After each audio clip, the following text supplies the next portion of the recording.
Welcome to the Vision Driven Marriage Podcast. If you're struggling in your marriage, or maybe you're wondering if it's even salvageable, before you give up, or before you let things get too hard, let us come alongside you and help you solidify your marriage. We offer biblical encouragement and insight to help you strengthen your marriage.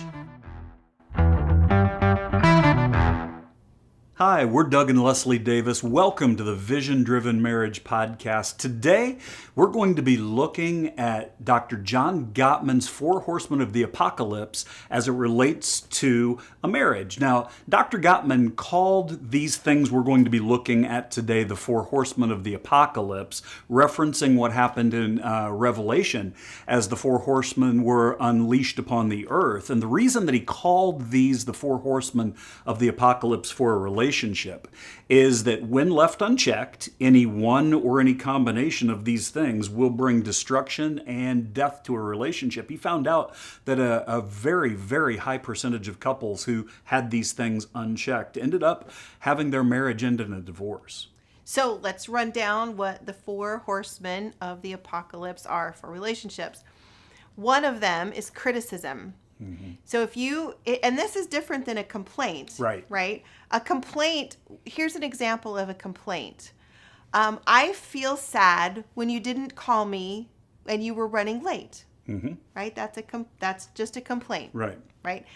But a criticism would be, you are so forgetful that you didn't call me when you were running late. Or you don't ever think about me. You don't care about me. Right. So you see how the criticism is talking about them as a person, where a complaint is about the situation and generally involves how you feel about the situation, right? Another one of the four horsemen is contempt. Now this is really deeper than a criticism, but it looks a lot like the same as it's coming out.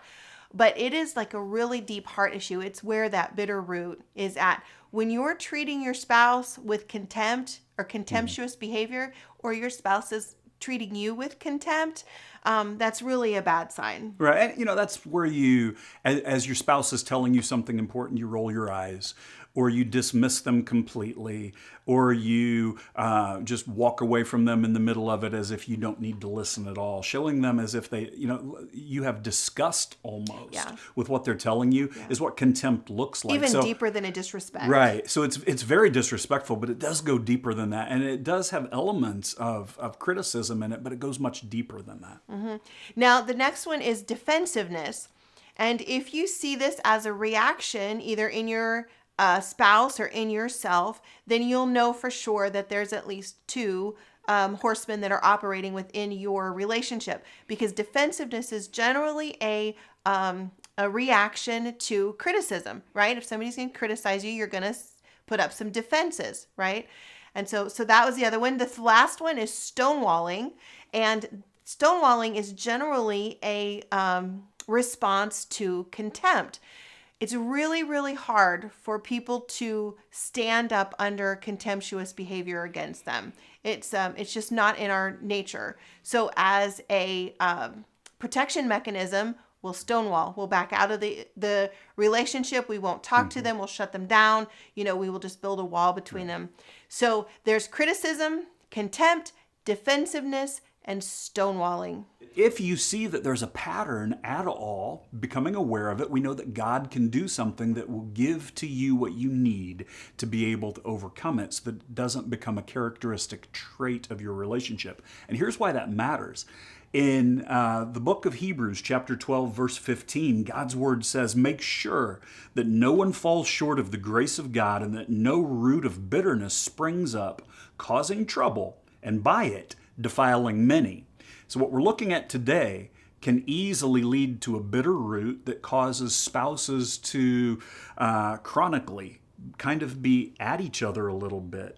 And we know that that's the opposite of what God wants in any of our relationships, but especially in your marriage relationship. So you may find that you have one of those things operating in your relationship right now, or you might be able to see in your spouse's life that one of these things is operating within your spouse. Let me give you some good news first of all. even though you may have had moments where you've criticized instead of properly sharing what you were concerned about, instead of sharing your legitimate complaint, or you've treated your spouse with contempt even though it's not what your heart really felt, or you've been defensive, felt like you had to protect yourself or explain everything away instead of taking responsibility. Even, you stonewalled, you just completely didn't want to deal with the situation, withdrew and said, I'm out.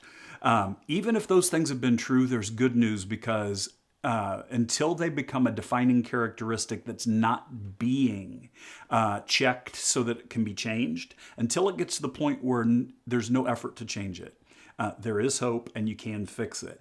And so one of the things I wanted to encourage all of you by was Dr. Gottman, when he did this original research, found out that roughly 30% of the arguments that couples have are about a specific situation that was a one-time event and is completely fixable, which means 70% roughly of the arguments and the disagreements that couples have are chronic. They have to do with situations that feed on other things in previous situations, unchecked things. So it's something very small that might set a spouse off, where you used the last of the toilet paper and you didn't replace the roll, and immediately it goes to, you're so irresponsible, I can't count on you for anything.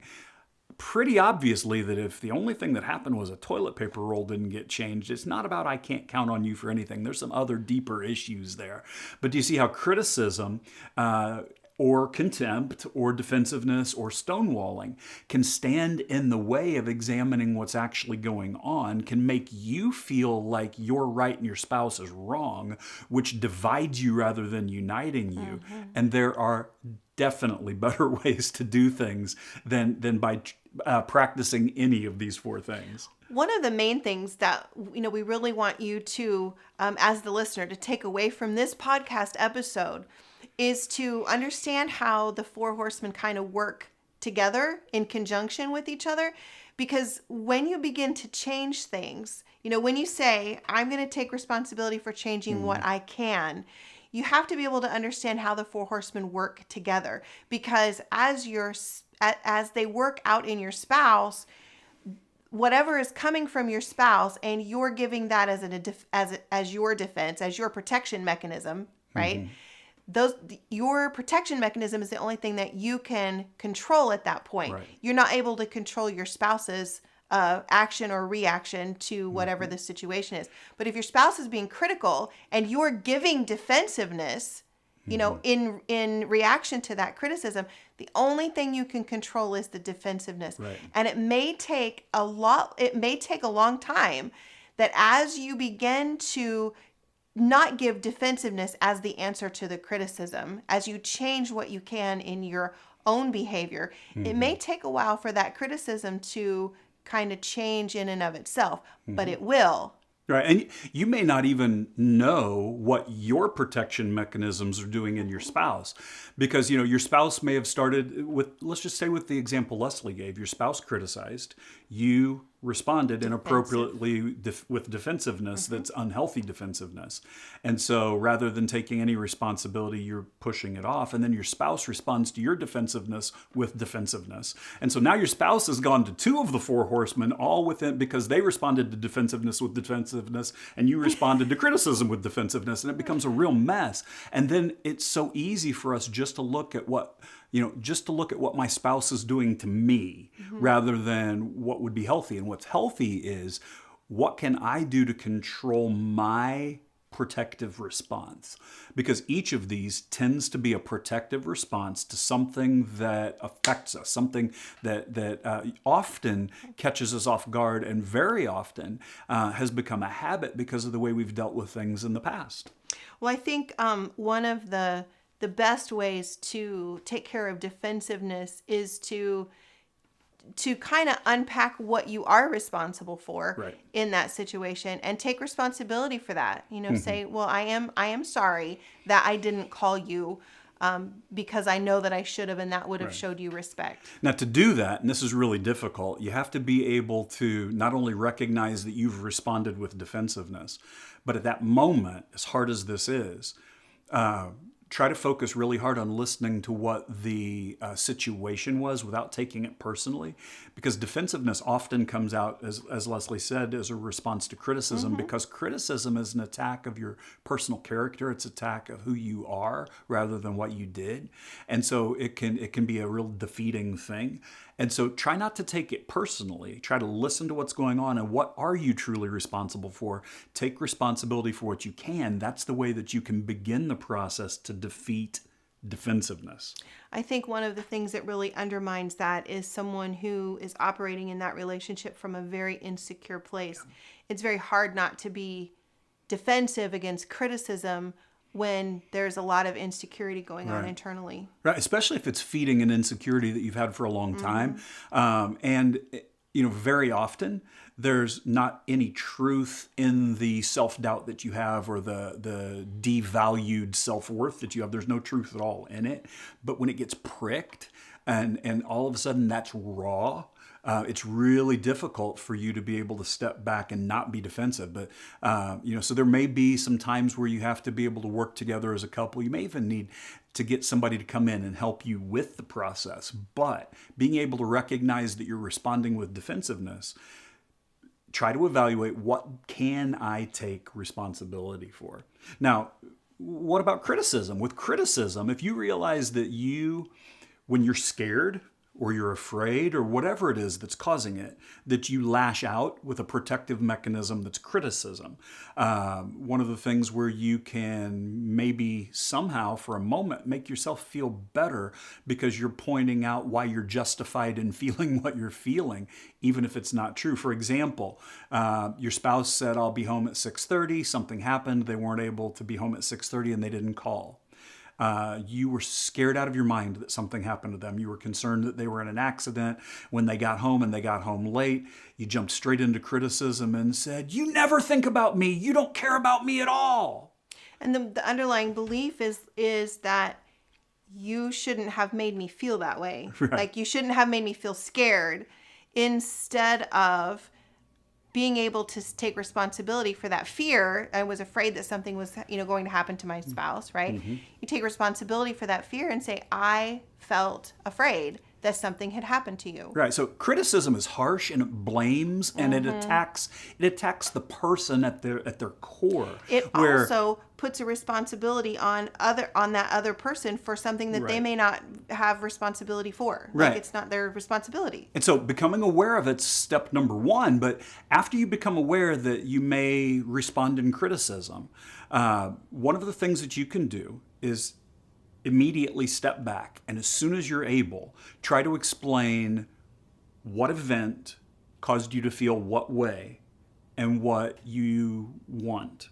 Now, again, what event caused you to feel what way and what you want. So in that situation we were talking about, when you were late and you didn't call me, I was scared that something happened to you.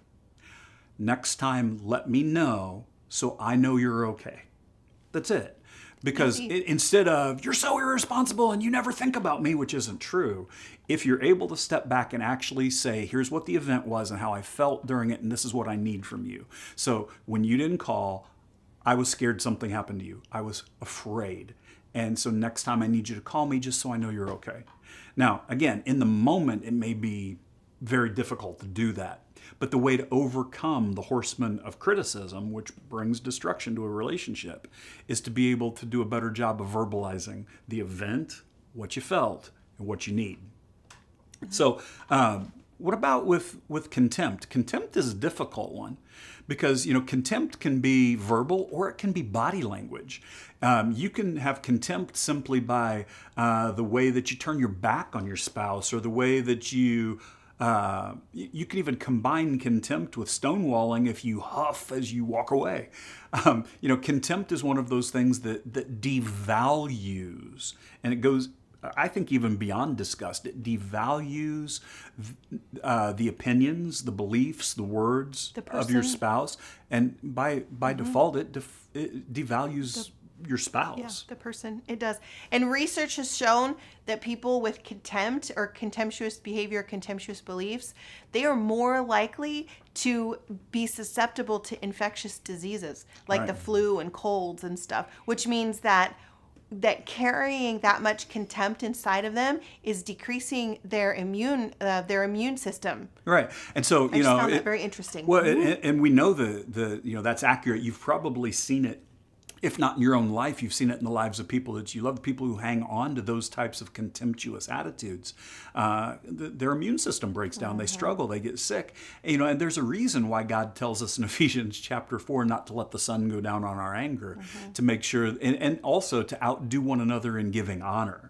And so, if you want to look at outdoing one another as husband and wife and giving each other honor, contempt won't fit at all. So what in the world do you do after you're aware that you're having these feelings of contempt? One of the things that you really need to focus on when you're having contemptuous attitudes, words, or actions is to make sure that in the midst of your frustration, in the midst of your anger, the midst of your disagreement, that you continue to show fondness and admiration. Your spouse might not even want to receive it at the time, and that's okay, but continue to show admiration, because often the showing of contempt is a secondary reaction to what you're feeling. So what you can share instead is, I'm really frustrated with you. But I absolutely appreciate what you're saying. I hear what you're saying. I want to hear more about what you're saying, but right now I'm really frustrated with you. And I know that sounds overly simple, but when you can continue to show fondness and admiration and love, even in the midst of, but I'm mad at you right now, it'll take away contempt. You're still able to share the basic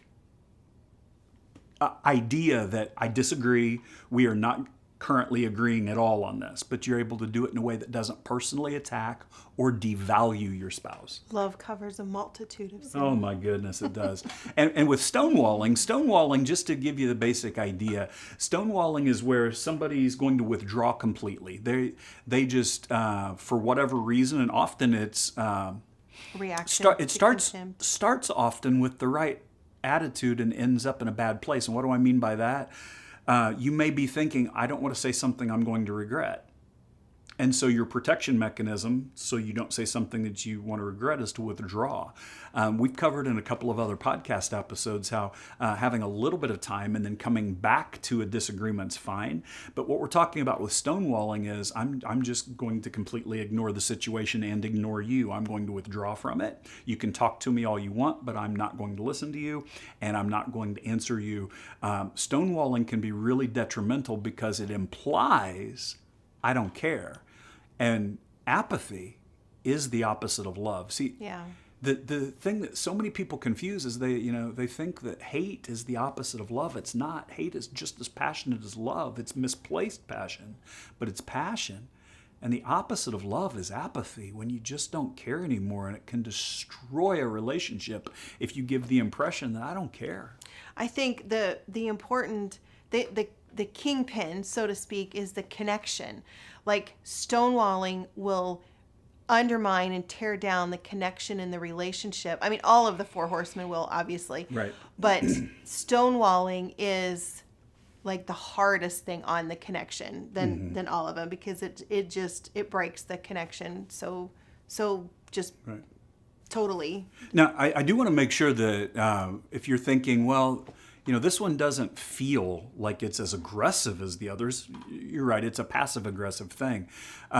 And there's nothing wrong with saying, I need to take 5 minutes, we'll come back. There's not even anything wrong with saying, I need to take 20 minutes and come back. I was amazed when I saw that statistically, the average person who feels like withdrawing isn't able to completely process information on average until 20 minutes after the event happened. That surprised me a little bit. I figured it would be a little faster. It's not. It shouldn't surprise you, because that's what we had going on in our, I needed to take a break. Right. And 20 minutes was about right. Was about right. And we agreed, I will come back. If you give me this 20 minutes, I will come back. So it didn't feel like stonewalling to you, because we had said it ahead of time and agreed that we would come back and talk about the differences. But see, and that's not stonewalling. That is actively choosing to take the break and come back together. Stonewalling is just one of you decides, I'm done, I'm out. I'm not going to talk about this. I'm not going to listen anymore. And often it's because you don't know how to deal with what's going on internally. So the things that can most often help if you feel like you want to stonewall, is to find something that lets you get recentered. I'm going to cut in because it's not just internally. Because Right. stonewalling is a reaction to contempt. Yes. So you can't say that it's just something that's going on internally. Right. If a spouse is communicating with another spouse with contempt, stonewalling can be a self-defense mechanism. Like Absolutely. they have to get away from it. You know, just like So it's not any just of, an internal thing, right? is what Just I'm like saying. any of the rest of them, it's a protective mechanism. And the difference here is because stonewalling typically doesn't get misdirected verbally towards someone. It is what's going on. It's a reaction to the things that are going on around you, absolutely. But the way you're feeling doesn't even come out wrongly or inappropriately like it does with criticism or like it does with contempt Because it or like it doesn't does come with out. defensiveness. It's like, I'm going to shut and so you down. all of the gonna shut this protection, down. all of the protection mechanism is inside of you. And so you're dealing with things and you're being careful not to let them come out. You know, you're shutting down. And so one of the things that you can do is you can find something that helps you think clearly through things. It's going to be different for everybody. One of the the trend words right now is that you come up with things that would self-soothe, and that's the right thing to do. I want to make sure you understand that's not going to be a one-size-fits-all thing. You may need some time in silence. You may need some music. You may need to go off and spend some time praying. You may need to just get out and get some fresh air. You might need to exercise. It's going to be different for every person, but whatever it is that can help you get recentered to the place where you can not only think about what's going on, but also be able to share what's going on. Those are going to be things that'll be important, because otherwise the protection mechanism to stonewall could kick back in. But we're also going to throw out self-soothing does not include any substance Ever. use. Never. Yeah. Right. We're not soothing with alcohol or drugs or... No, we're talking about deep breathing, walking, listening to music, spending time in prayer. You don't want anything that's actually going to control you. Right. As a matter of fact, you're looking for exactly the opposite. You're looking for God to show you whatever it is in your life that will help you control the situation that surrounds your circumstances, where you can control how you're feeling and how you're going to express what's going on. So rather than letting something else control you, you're trying to find that thing that will allow you to have control. Absolutely. So let's run down the 4 horsemen of the apocalypse again. It's criticism, contempt, defensiveness, and stonewalling. And we will have some additional resources in the show notes from Gottman's Institute. And we know that there's a lot of things that could happen that would cause these things to go unnoticed. We just want you to be aware that if unchecked, these are things that can destroy your relationship, and God's got a better plan for you. So as you look at asking God to help you understand if you've dealt with any of these 4 horsemen, check out the resources if they'll help you. We're Doug and Leslie Davis. This is the Vision Driven Marriage Podcast, and we pray that God will solidify your marriage.